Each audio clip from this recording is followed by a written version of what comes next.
un sommet France-Afrique avec un format exceptionnel ou particulier pour la première fois depuis 1973, le sommet France-Afrique. Dans ce sommet France-Afrique, on n'aura pas un président africain. Ce sont plutôt les acteurs de terrain, les entrepreneurs, les artistes, les membres de la société civile qui étaient invités par le président français Emmanuel Macron. Que retenir de ce France-Afrique, ce sommet de Montpellier? Nous allons poser la question à l'éditorialiste Mamadou Diouf. Mamadou, bonjour, vous allez bien? Bonjour Michel, je me porte très bien. Alors, que retenir de ce sommet particulier? Pour être franc, pas grand-chose. Parce qu'il faut qu'on soit clair quand même. Je crois qu'il faut qu'on revienne même sur ce genre d'assises. Pourquoi un seul pays, la France, va organiser un sommet avec l'ensemble d'un continent, c'est-à-dire l'Afrique? Je ne pose pas la question par rapport à la France seulement, je le pose également par rapport à d'autres pays, la Turquie, la Russie. Chacun est en train d'organiser son sommet avec l'Afrique. Et vous voyez, c'est un président d'un pays qui se retrouve en face à peu près d'une bonne partie des présidents de l'Afrique, et ceux qui sont absents se font représenter par leur Premier ministre, par leur ministre des Affaires étrangères. Je crois que c'est le format qu'il faut revoir. Est-ce que ça veut dire qu'un président français vaut la totalité des présidents africains? Est-ce que cela veut dire que la France, en tant que pays, vaut le continent africain? Moi, je ne suis pas du tout dans cette perception-là. Il faut revoir ce principe, arrêter de le faire. La France peut faire un sommet avec l'Union africaine. L'Union africaine, les présidents peuvent se rencontrer. Il y a des techniciens à la matière pour faire une offre de l'Union africaine à la France. On délègue 3 ou 4 présidents de la République. Ça suffit très largement pour aller discuter avec le chef de l'État français. Je crois qu'il faut qu'on arrête cette façon où tous nos chefs d'État viennent se présenter devant un autre chef d'État. Je crois que même le nouveau format n'y change rien. Et le nouveau format, quand on regarde bien, Macron a bien fait ce qu'il aime. Il a tout simplement répété ce qu'il avait fait à Ouagadougou. La seule différence, il l'a fait cette fois chez lui. Quand je dis pas grand-chose, ces jeunes qui sont allés représenter l'Afrique, ils contestent quand les gens posent le problème de leur légitimité. Mais la question est pertinente. Qui les a délégués? Qui les a mandatés? Parce que quand on entend le président Macron, il veut que quand ils vont retourner où? En Afrique? Chez qui? Chez des présidents qui n'ont pas été pris en compte. S'il faut prendre des décisions là-bas sur des actions à mener entre la France et le Sénégal, on le fera sans le président de la République du Sénégal. En fait, Macron s'est trouvé une tribune parce qu'il avait envie de montrer qu'il est un président ouvert, jeune, qui est capable d'écouter des critiques, mais il est en train également de préparer la campagne pour la prochaine présidentielle en France. Alors, il y a un problème, Mamadou, quand Emmanuel Macron parle avec cette jeunesse, qu'il appelle même les acteurs de terrain, cela veut dire qu'il y a un problème avec les chefs d'État africains? Pas nécessairement. Pas nécessairement, puisque quand il reçoit ces jeunes, Macron est dans une politique. La France est plus que critiquée au Mali, plus que critiquée pour son action au Tchad.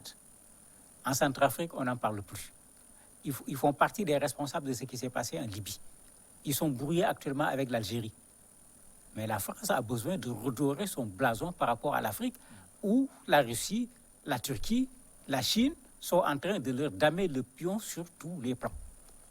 Il ne faut pas qu'on l'oublie. La deuxième chose, une bonne partie aujourd'hui des opinions publiques africaines sont foncièrement contre la France et la présence française en Afrique. Macron, en tant que président de la République française, est dans son rôle.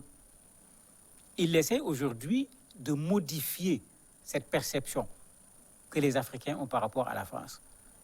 N'oublions pas la question du CFA, qu'une bonne partie des Africains concernés par cette monnaie veulent que le CFA ne soit plus du CFA, mais qu'il devienne une monnaie africaine et véritablement africaine, sans qu'une partie des fonds soit cachée dans une banque quelque part à Paris.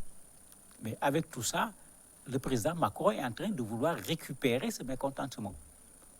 Et il l'a fait, puisqu'il a permis à des jeunes de dire au président français ce que ces jeunes ne sont pas en mesure de dire à leur propre président. Surtout pas en face. Il leur a donné cette occasion, les gens lui ont dit ce qu'ils pensent. C'est vrai que sous cet angle, bon, on va dire c'est extraordinaire quand on le compare par rapport à ce qui se fait chez nous. Les gens sont allés dire ce qu'ils pensent, mais détrompez-vous. On n'a pas laissé les gens dire exactement ce qu'ils veulent.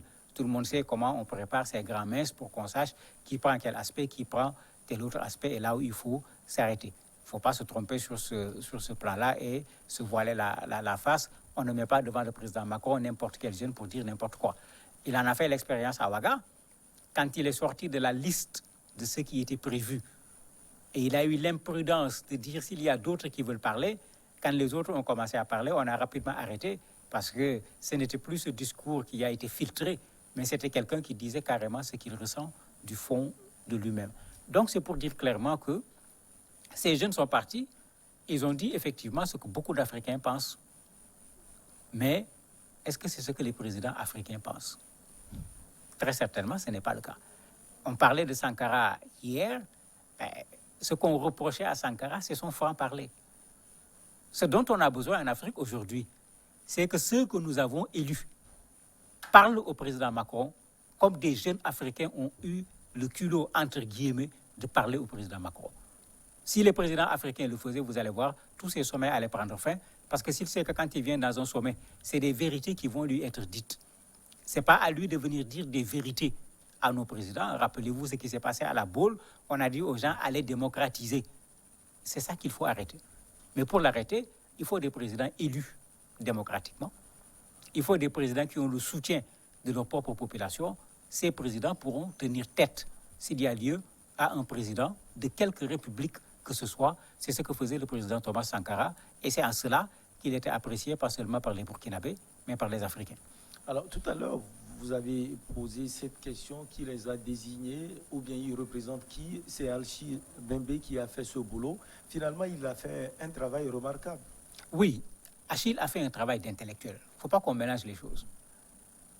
Le rôle d'Achille, c'est intellectuel qu'il est de faire ce travail d'intellectuel. Puisque ce n'est pas un sommet France-Afrique. Parce que généralement, quand on dit rencontre au sommet, c'est des premiers responsables qui se retrouvent. C'est ça qui donne un sens au mot sommet. Ce n'était pas une rencontre au sommet. Il faut que ce soit clair. C'est pourquoi lui, il a fait un travail. Et c'est le président Macron qui lui a demandé de faire le travail, parce qu'il faut que ça soit clair. Il ne s'est pas levé pour faire tout seul le travail. Et ce que Macron veut, c'est que cette France-Afrique qui pose problème, cette relation entre la France et l'Afrique que tout le monde a compris aujourd'hui, il faut faire ce qu'on a toujours fait. Donner l'impression qu'on change, donner l'impression qu'il y a une rupture, alors que dans le fond, rien n'a changé.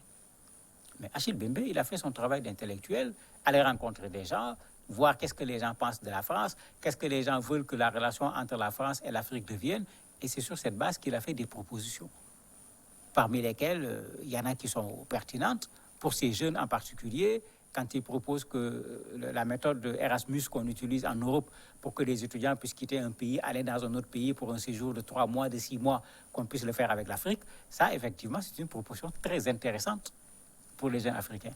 Mais tout le monde sait que la réalité, c'est le contraire. La France donne les visas au compte-gouttes. Mais à part ça, c'est question de culture, c'est question de diaspora. Est-ce que c'est ça la préoccupation de l'Afrique? Est-ce que c'est ça la première préoccupation de la jeunesse africaine? Je ne le pense pas. Mais lui, il a joué son rôle en faisant un travail intellectuel, en créant un cadre dans lequel le président Macron pouvait venir rencontrer ces jeunes, discuter avec eux directement, et au préalable, une assise de plus de 3000 personnes où les gens ont discuté, ils vont produire des actes qui seront mis à la disposition du président français, qui en fera ce qu'il veut. Et c'est ça qui fait qu'on ne peut pas y attendre grand-chose, parce qu'il aurait fallu que le président Macron s'engage en disant à ces jeunes, discutez, ce que vous allez sortir de votre discussion, nous allons l'appliquer. Et ce n'est pas le cas. Alors, Mamadou, à l'aune des entretiens que la France a toujours eus avec les chefs d'État africains, qu'est-ce que cette rencontre avec les acteurs de la société civile peut apporter? C'est vrai que vous l'aviez dit, on ne doit pas s'attendre à grand-chose, mais concrètement, qu'est-ce que cela peut apporter?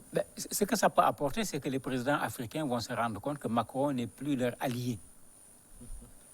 Puisqu'il a reçu des gens qui ont critiqué devant le président Macron leur propre président.